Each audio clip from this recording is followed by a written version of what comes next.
Good morning. My name is Amanda Clitticott. I use the pronouns she, her, and I serve on your board of trustees, and I have the pleasure of welcoming you here this morning. For those of you that are new and this may be your first time, welcome. And I am also so glad to see so many familiar faces as well too today in our sanctuary. We invite everyone that is here in the sanctuary today to join us after service for Community Hour in Unity House.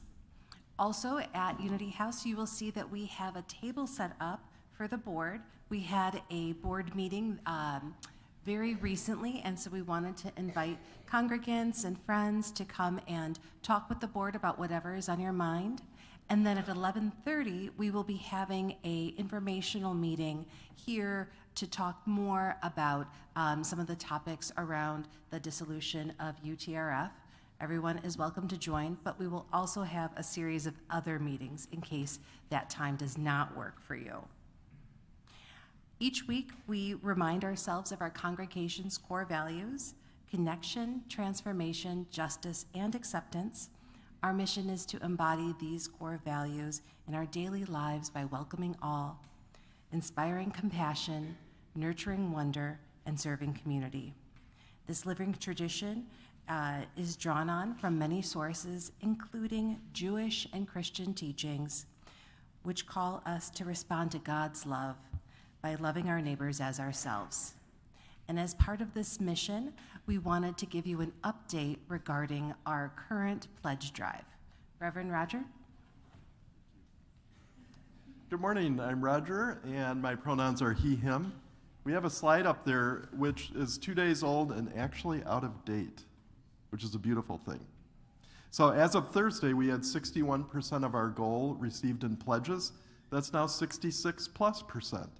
So as we can see, the eye is getting more dark blue, Probably now pretty much all blue, so we just have to do the BLE, and we'll have the money, which is one of the things that helps us fulfill our mission. So it's a great thing, 66%. It's over $600,000. Thank you to all who have pledged. If you haven't yet let the church know what you're thinking for next year, please do that. We're trying to wrap this up before the end of the month. And remember, if you get it in before November 1st, you get $15 auction bucks for the auction in 2024. So there's something that we like to say in Wisconsin, where I used to live: get her done. All right, so let's get her done. Thanks. We are so glad that you are here today. We hope you find the service inspiring and meaningful. I invite you now to take a moment to greet one another, both here as well as online. Hello.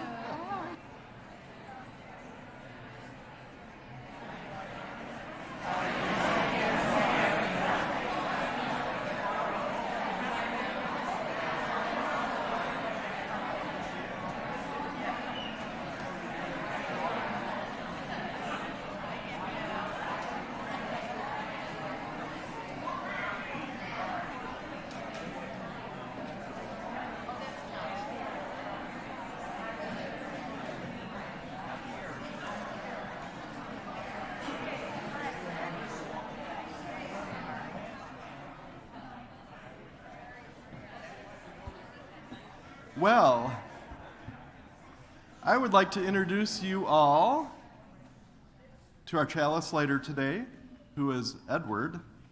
Edward likes to read, and today is a special day because this afternoon, Edward has a piano recital. So all the best in that. All right.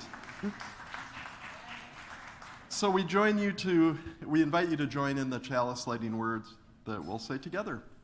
We are Unitarian Universalists. This is the church of the open minds, the loving hearts, the helping hands. We take care of planet Earth and Earth.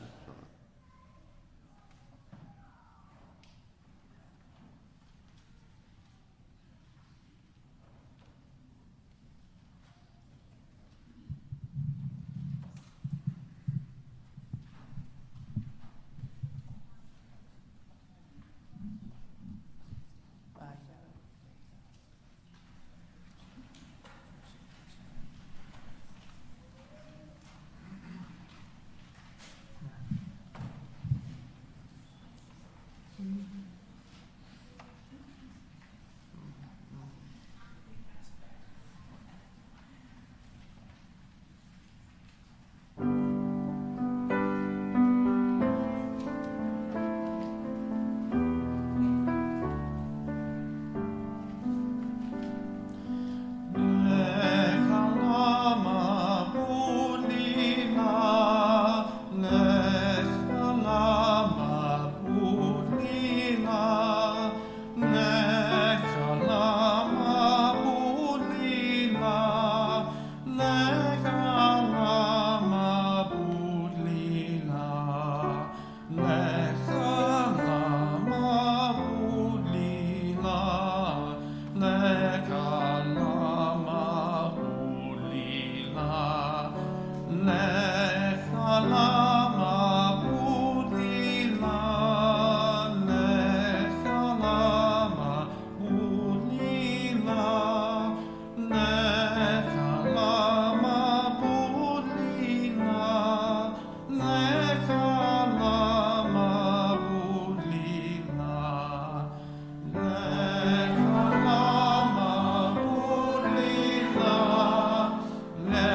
The opening words come from Karen G. Johnston.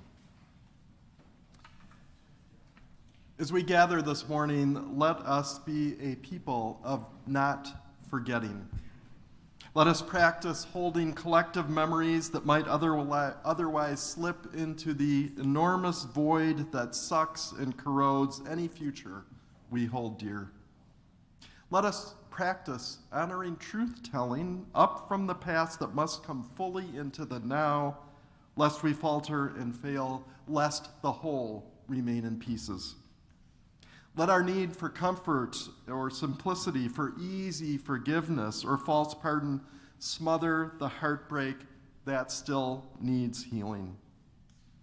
Let us practice resilience with reckoning. Let us marry memory and promise. Let us dance in the tension we find there. Let us rest in the integrity we cultivate there. Let us be partners with the possibility that emerges there. Whoever you are, wherever you are in your spiritual journey or in the world, you are welcome here. Come, let us worship together.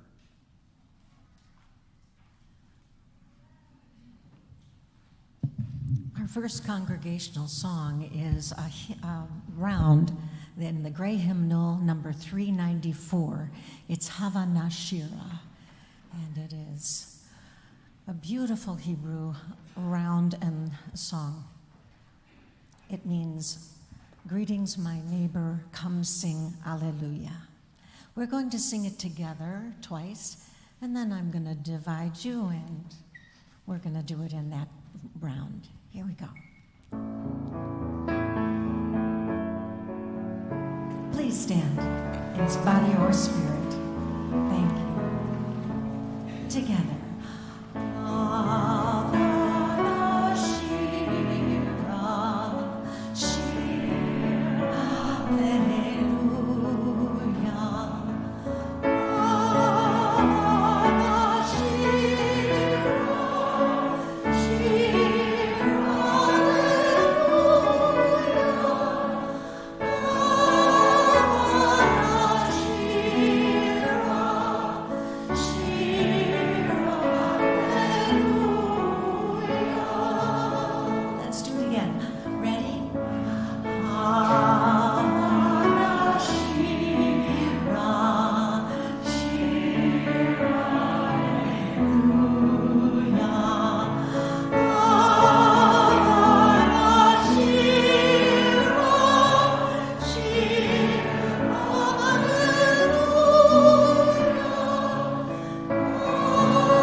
Please join me in reciting the words of our covenant. Love is the doctrine of this congregation. The quest for truth is its sacrament, and service is its prayer. To dwell together in peace, to seek knowledge and freedom, to serve humanity in fellowship, to the end that all souls shall grow into harmony with the divine. Thus do we covenant with each other and with God.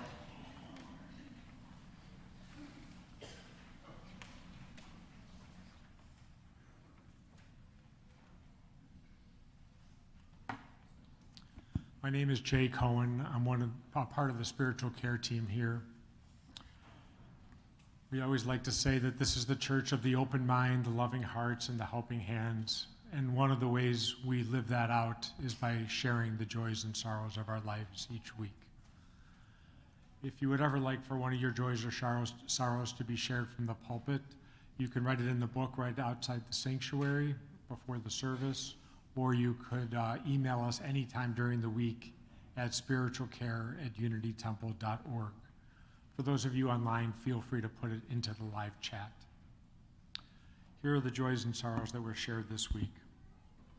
John Tandrich wants to thank everybody for sending the cards and letters for celebrating his granddaughter's first birthday. His daughter Jamie was so appreciative of our care and love. And several people are sharing their concern about all the violence around the world. So let's hold all the people impacted by that in our hearts.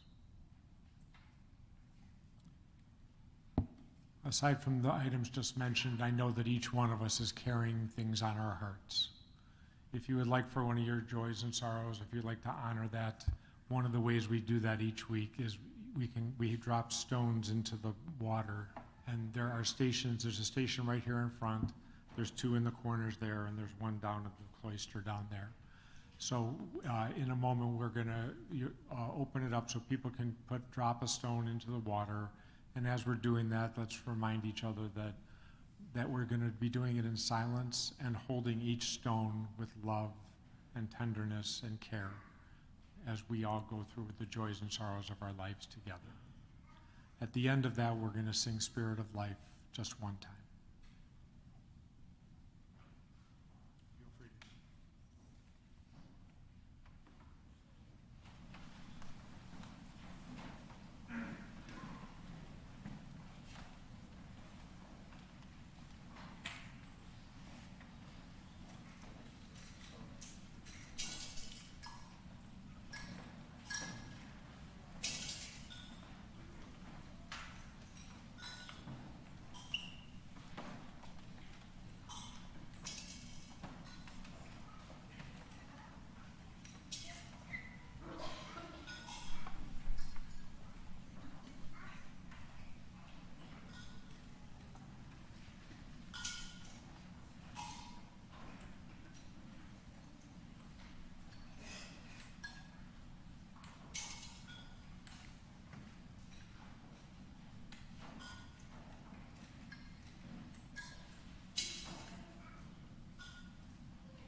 Let's join in a spirit of prayer and meditation. As we gather in this space, beyond this space virtually, we hold in our heart all those whose joys and sorrows we've heard aloud or with the sound of a stone hitting water. We hold all this morning who are grieving, who are struggling with mental or physical illness, addiction, struggling to make ends meet, those who are facing violence and oppression near and far. This morning, we especially hold those people who are caught in or trying to flee war in Ukraine, in Gaza, in Israel, in Sudan, and in too many other places. May all who are suffering wherever they are, near and far, find sources of solace and comfort. This morning, we also make space in our hearts for those who are joyously celebrating big and little events in their lives, even in places of strife.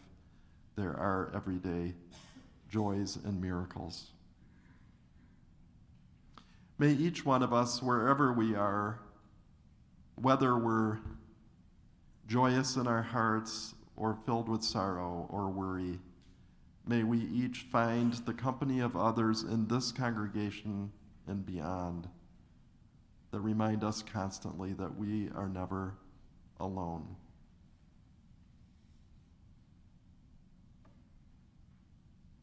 May it be so.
And I invite children of any age who are here to come forward for the story today.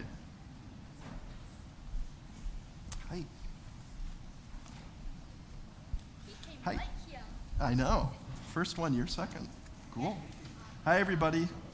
This is where there's a little miracle where it's like, I didn't think there were that many kids here, and suddenly, phew, here they come. Yay. It's awesome. Good to have all of you here. Thank you. Yay. All right. Good. So, I have a story today that some of you may know. It's a story that's been told in a lot of places. Often it's called The Emperor's New Clothes. So this story's been told in Spain, it's been told in Germany, it's been told in India, it's been told in the United States, many, many places. Yeah, where we are. So today am going to tell you a version that I heard from some people I used to work with in a church last year named Amy and Nico, and then I've adapted it a little bit myself. Okay, so here's how it goes. Once there was a child, and her name was Minda. Minda lived near this palace where the king lived, and Minda lived in this island country. Well, one day, Minda was sitting in her doorway, and she noticed in the distance there was someone with just the most amazing, fancy, incredible clothes on that she had ever seen. "Excuse me, sir," she said to this person. "Those are amazing clothes. I can't believe it." So the person came over and he said, "And you know what? I made these. In fact, I'm on my way to the palace, to the king, to see if he would like to wear some clothes that I made." And then he leaned really close to Minda, and in a small voice he said, "And let me tell you a secret. I'm going to show the king this magic outfit that only people with kind hearts can see. And for everybody who can't see it, we know that they're wicked and evil, and they should be banished, which means sent away from the island." Well, this made Minda pretty afraid. What if I don't see these magic clothes? Well, then the person with the clothes said, "Do you want me to show you this magic clothing?" And she said, "No." And she ran and she slammed the door. And then she was so afraid because she was afraid she'd get banished from this island. So she worried and worried and worried, and then she kind of went on with life and forgot about it. And then there started to be posters up around this town saying, "Royal Parade, see the king's new clothes. Only kind-hearted will be able to see them, and other people are wicked and will be banished." So Minda confided her fear to her parents. Her parents said, "Don't worry, it's going to be fine. You have a kind heart, it's all good." And then she said to her dad, "Well, are you worried?" And he said, "No." And he tugged his ear, which he always did when he lied. Well, the next day they were waiting along the parade line to see the king in these new clothes, and Minda was very afraid. And then the king came into view. "Oh no," she thought, "I don't see the magic clothes. I don't see the king wearing anything." Well, she said, "Dad, do you see the clothes?" Yes, I see the clothes," he said. So Minda looked around. She could kind of tell that a lot of people didn't see the clothes, but that a lot of people were really worried that they should see the clothes. And the whole thing just didn't feel right to her, because she thought, my parents have kind hearts. I have a kind heart. We're not perfect people. We make mistakes, but we have kind hearts. All my teachers and friends and neighbors, they all seem to have kind hearts, yet no one seems to see this magical clothing. So she thought, what am I going to do? She was really scared, but she thought, I should say something, because this is terrible. And I kind of even feel bad for the king who's walking around town without any clothes on and probably should be wearing a robe. Right?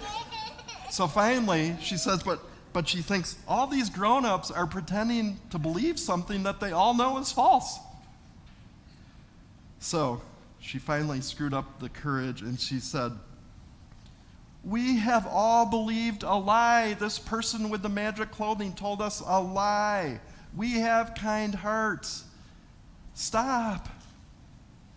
Well, that got the king's attention and all the people's attention, all the grown-ups, and they were pretty embarrassed and they felt pretty sheepish, and the king felt like, I want to get a robe on. And it turned out, yeah, it was this clothing person who made up a lie, and everybody believed it even though they knew better. And so no one was banished from this island. Yay. Yeah, even the guy that made the clothes kind of learned his lesson and didn't do that again. Yay. So that's the story. Yeah, do you have a... Yeah? Nope. That? Yeah. And the king wasn't wearing any clothes. Yeah, and the king wasn't wearing any clothes, but then he did put on a robe and everything was cool. Okay. Well, thank you, and you can go off to your classes. Thanks for coming up.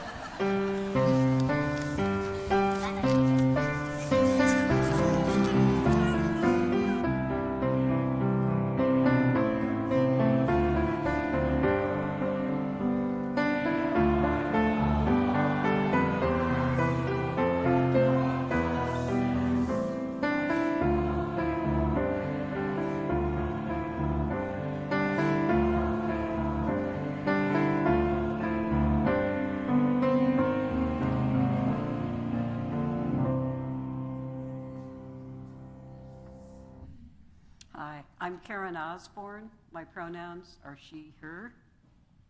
I've been a Unitarian since 1982 and a member of this congregation since 2004.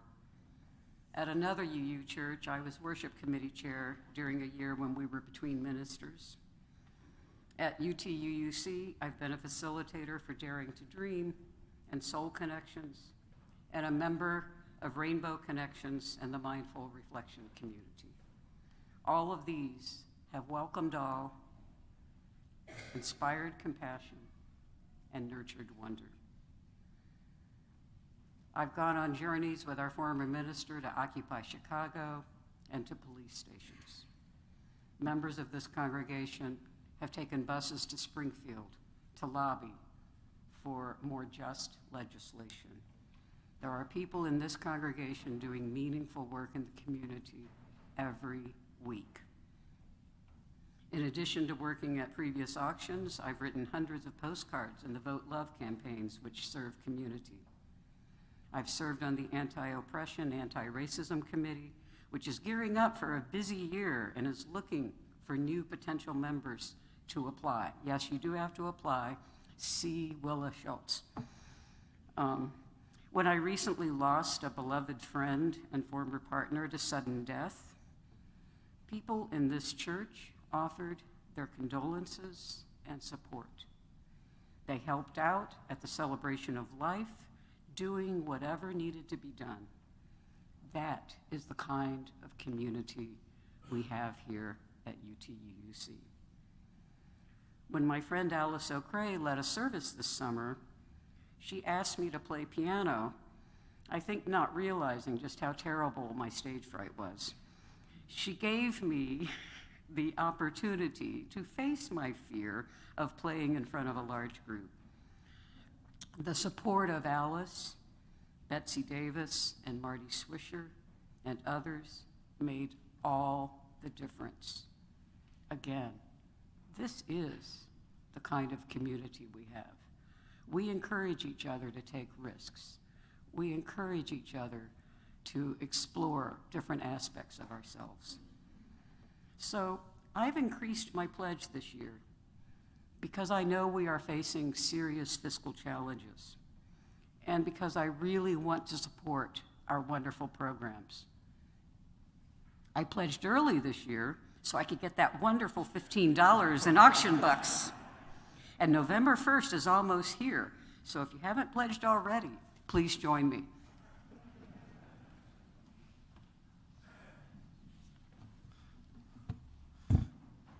Thank you so much, Karen. We're going to do the offering now, even though it doesn't say we're going to do that now. So each week, Unity Temple splits its offering with an organization that aligns with and expresses, embodies our Unitarian Universalist values. This week's recipient is Housing Forward, a close partner of Unity Temple. Housing Forward provides a comprehensive approach to prevent homelessness whenever possible, responds to housing crises, and helps stabilize people facing homelessness with permanent housing. So some of their current programs include hotel-based interim housing at the Wright Inn, Obama House, which is a 3-flat unit with an enclosed backyard for kids, an emergency overnight center, and short-term medical care for people who are homeless or in shelter. So we invite you today to be generous with this good organization and the congregation. You can donate online, you can put check or cash in the baskets going around, you can mail a check to Unity Temple with Housing Forward in the memo line. Make sure we get it by Friday. And whatever you do, may what you give here and everywhere bring you joy.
The first reading today is The History Teacher by Billy Collins. Trying to protect students' innocence, he told them that the Ice Age was really just the Chilly Age, a period of 1,000,000 years where everyone wore sweaters. And the Stone Age became the Gravel Age, named for the long driveways at the time. The Spanish Inquisition was nothing more than an outbreak of questions such as, how far is it from here to Madrid? And what do you call a matador's hat? The War of the Roses took place in a garden, and the Enola Gay dropped one tiny atom on Japan. The children would leave his classroom for the playground to torment the weak and the smart, mussing up their hair and breaking their glasses, while he gathered up his notes and walked home past flower beds and white picket fences, wondering if they would believe that soldiers in the Boer War told long, rambling stories designed to make the enemy nod off. And this from Langston Hughes, Look at the World. I look at the world from awakening eyes and a black face, and this is what I see, the fenced-off narrow space assigned to me. I look then at the silly walls through dark eyes and a dark face, and this is what I know, that all these walls oppression builds will have to go. I look at my own body with eyes no longer blind, and I see that my own hands can make the world that's in my mind. Then let us hurry, comrades, the road to find. And a note that David Willard will be singing a solo in the piece we're about to hear.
That's some medicine for the soul in a hard time.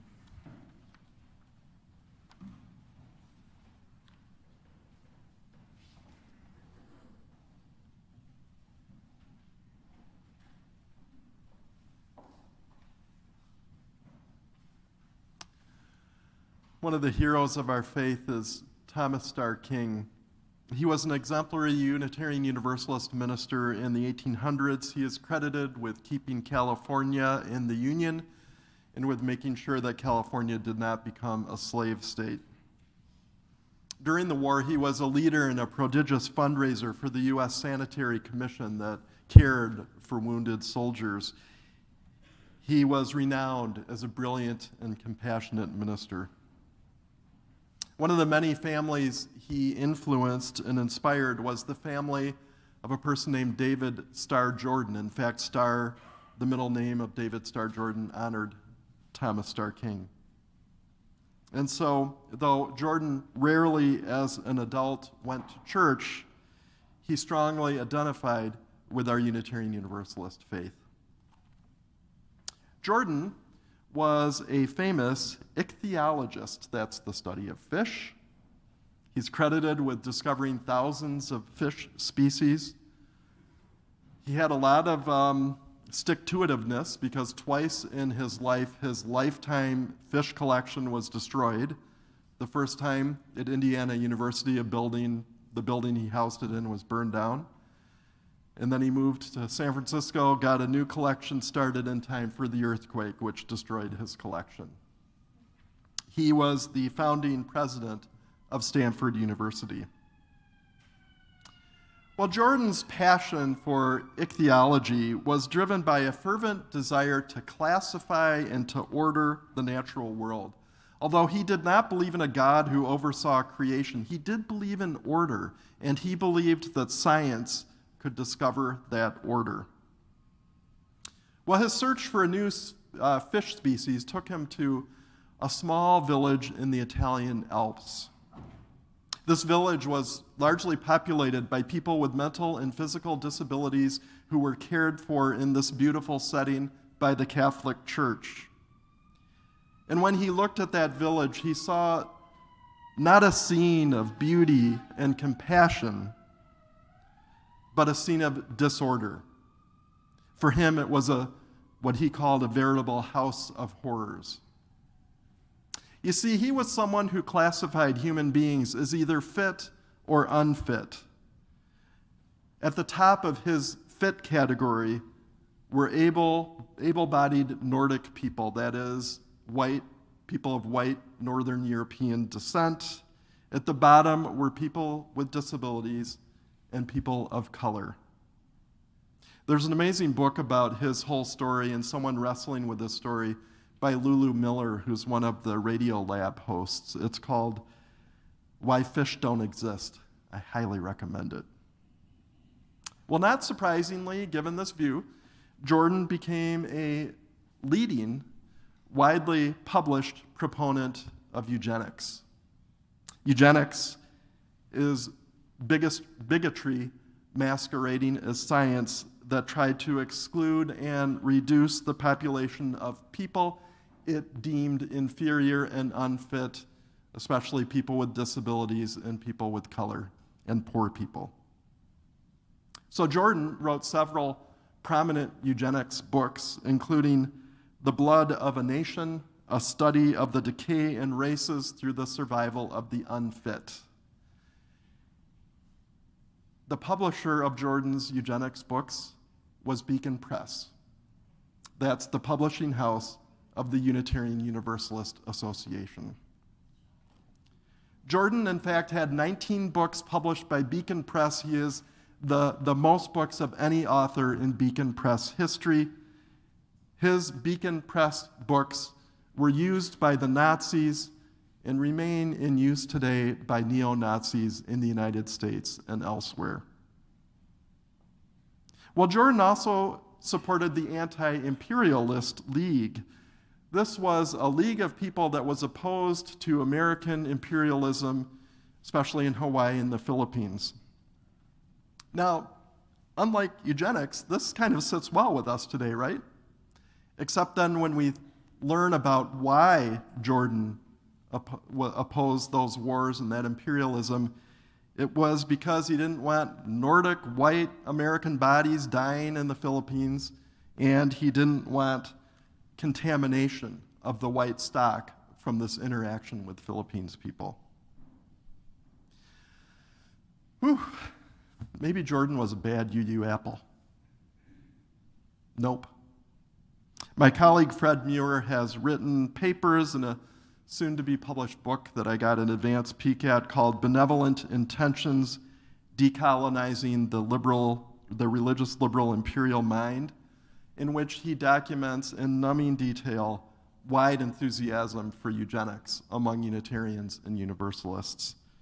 So among those famous Unitarian Universalists who supported eugenics in one way or another, there's people like Nobel Prize-winning physicist Robert Millikan, Planned Parenthood founder Margaret Sanger, and Theodore Lothrop Stoddard, whose eugenics books inspired the nascent Nazi movement in Germany in the 1920s, and who answered no in a debate with W.E.B. Du Bois these two questions. He answered no. Our Unitarian Universalist ancestor answered no. Shall the Negro be encouraged to seek cultural equality?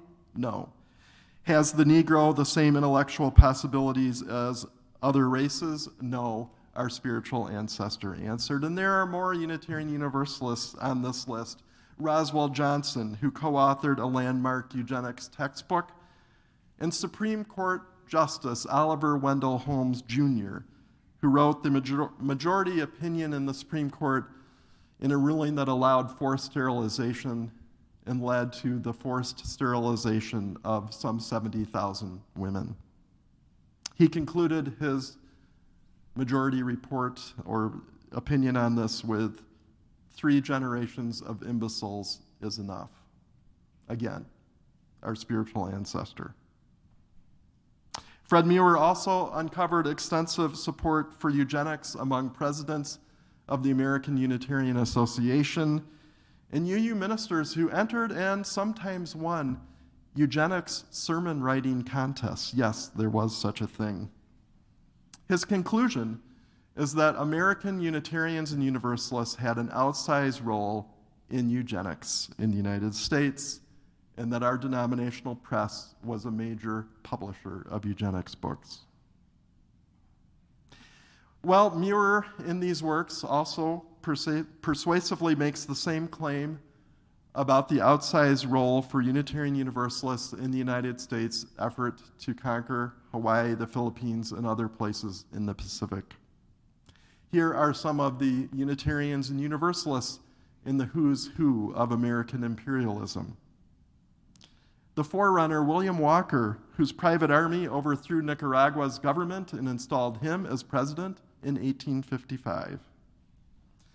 Reverend John Stevens, a Universalist minister who served as the United States emissary to the independent kingdom of Hawaii, and while they're plotted with the Doles, the fruit company Doles, also Unitarians, to overthrow the monarchy and annex Hawaii to the United States.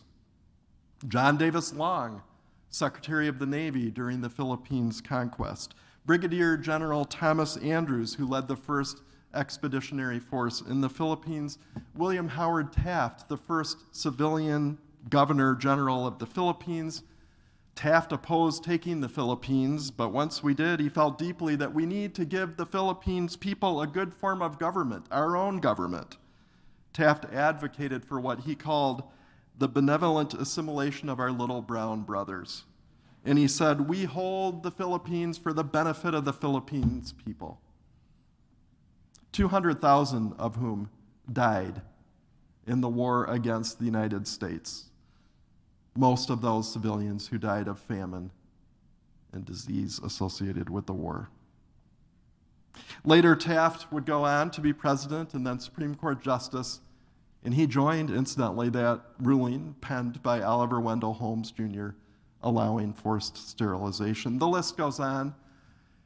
There's William Cameron Forbes, the governor, well, the grandson of Ralph Waldo Emerson, the governor general of the Philippines during the Taft administration. He sought to look after the interests of the Philippines, whether they liked it or not, as he put it. And this Unitarian ordained minister, Reverend Dr. William Powell Wilson, who organized the Philippines exhibit at the 1904 St. Louis World's Fair, evoking the genocidal American approach to indigenous people in this land. This exhibit was called the Philippines Reservation. That's the vision that imperialists had for the Philippines, that it would be this giant reservation, like what we did with the indigenous people here. Well, 1,000 Philippines people, many clad only in loincloths, were at that display, that Philippines reservation. They were part of the exhibit. They were asked to act out life, typical village life in the Philippines. Of course, it was typical village life that Wilson and the other people doing the exhibit, how they imagined it. So these 1,000 people from the Philippines were part of 10,000 natives, or savages as they were often called, who were imported from developing countries for the St. Louis World's Fair, what one scholar has called the largest human zoo in world history. A couple months ago, the Washington Post documented the story of one of these 1,000 Philippines people who were brought here for this. It's the story of an 18-year-old indigenous woman called Moira. So Moira was probably did not know what she was getting into. She was put on a ship, taken to the U.S., put on a train, taken to St. Louis. She and several others in the delegation caught pneumonia. As she was dying in a St. Louis hospital, she asked that her body be returned to her village. Her cerebellum was one of hundreds of brains or partial brains collected by the Smithsonian Institution for its racist research that tried to show the inferiority of black, indigenous, and people of color brains. And it was a Unitarian minister who organized that exhibit. So this is a lot. I'm guessing many of you are shocked to hear all this. I certainly was. I had no idea. We mostly hear about the heroes of our faith. We don't hear these stories. Beacon Press, in its 150th anniversary publication, had one little footnote about the eugenics books, which said, these strike the modern ear is off, something like that. It's a hard history. It's a really hard history. I want to say today especially, this may hit people hard here, part of this congregation, who are people of color, who struggle with a disability, live with a disability, people of Asian Pacific descent. I want to make space for that anger. It's important to acknowledge that some Unitarians and Universalists, some of our ancestors, opposed these things. Some of them opposed imperialism, not for racist reasons, but because they thought it was just wrong to try to control other people. But the Jordans and the Robert Millikins and the Tafts and the Ambassador Stevens, all of these people were in the mainstream of our Unitarian Universalist faith. And so if these people were not just a few bad UU apples, then we need to ask ourselves, why did our faith so easily and powerfully ally itself with eugenics and with imperialism? Why did so many of our spiritual ancestors make these decisions? What if it wasn't despite our faith that they did this, but because of it? Fred Muir suggests that we examine a few of the Enlightenment-informed pieces of our faith and take inventory of them. One of the strands is the excessive focus on individualism at the expense of the collective. The other is a sense that this liberal embrace of science and individual freedom is the pinnacle of human development. So many Unitarians and Universalists had that sense that we We have the answer for the world. We have the answer for the Philippines. And this, friends, is no different from Christian fundamentalists, some of whom assert sometimes forcibly that they have the answer. So this helped some of our spiritual ancestors embrace eugenics, embrace imperialism, and try to force American values on people elsewhere in Hawaii and in the Philippines for their benefit, whether they like it or not. So Fred Muir's work, as painful as it is, it helps us look at our faith with no clothes on. And this is the truth we must face. And I hate saying this, but our Unitarian Universalist faith motivated, at least in part, people who killed other people. Our Unitarian Universalist faith motivated people in part who harmed other people, like the 70,000 people who had forced sterilization. We need to know this history. We just need to know it. We need to know not just the uplifting story of Thomas Starr King, but the really hard story of David Starr Jordan. We need to avoid being like the history teacher in Billy Collins' poem, whitewashing our UU history to protect our innocence. This is essential for us here if we're to dismantle white supremacy culture in our UU movement, if we are to widen our circle, if we are to do deeper, better, stronger, more effective work against systemic oppression, racism. So as I contemplate all this, I found it helpful to go back and listen to Reverend Emily's sermon from last month on repair and repentance, a sermon that she gave at the beginning of Yom Kippur. Reverend Emily in that sermon cited Rabbi Danya Rutenberg's book on repentance and repair, the UU Common Read for this year. Emily talked about Rutenberg's observation that the Yom Kippur liturgy says, "We and our ancestors have sinned." Rutenberg concludes, and Emily quoted her, "We are held accountable for the harm that was done before our time, for all the injurious deeds that we held on to, for all that we have not actively worked to undo." So we need to actively work to undo the damage that our faith has done. We need to embark on a process of repentance and repair. We need to do this fearless inventory of the harm our faith has caused other people, and then we need to make amends, and we need to find ways to repair. It is not easy work. Of course, it is not easy work. But it is necessary work if we are to be true to the better angels of our faith and the better angels of our principles and values. And so what I do today, is pray and hope and then find ways to act. I pray, I hope that each one of us in this congregation and our Unitarian Universalist movement in the United States will have the courage and the strength to do this hard work. May it be so.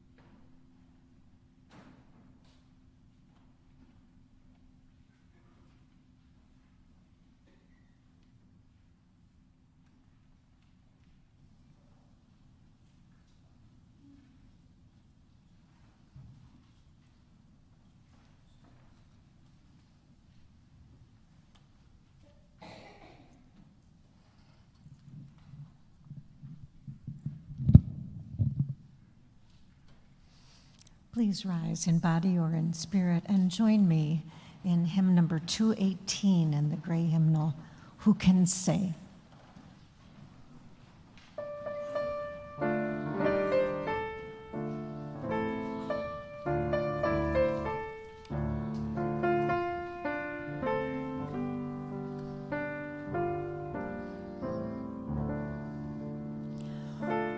say I am free. I have purified my great heart. There are none on earth. There are none on earth. One heart I will give, not stone, but one that frees. A new heart I give, and one that frees. May this day make us strong, like the tree of faith with good fruit. Blessed now, amen. Blessed now, amen. May we now forgive, atone that we may live. May we now forgive that one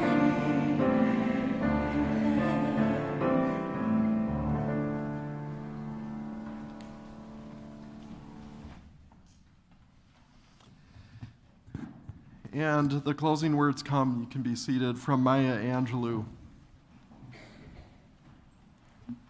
History, despite its wrenching pain, cannot be unlived, but if faced with courage, need not be lived again. Lift up your eyes upon the day breaking for you. Give birth again to the dream. Let's join in the chalice extinguishing words. Carry the flame of peace and love until we meet again.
What though the tempest around me rise? I know the truth it giveth. What though the darkness around me falls? Songs in the night it giveth.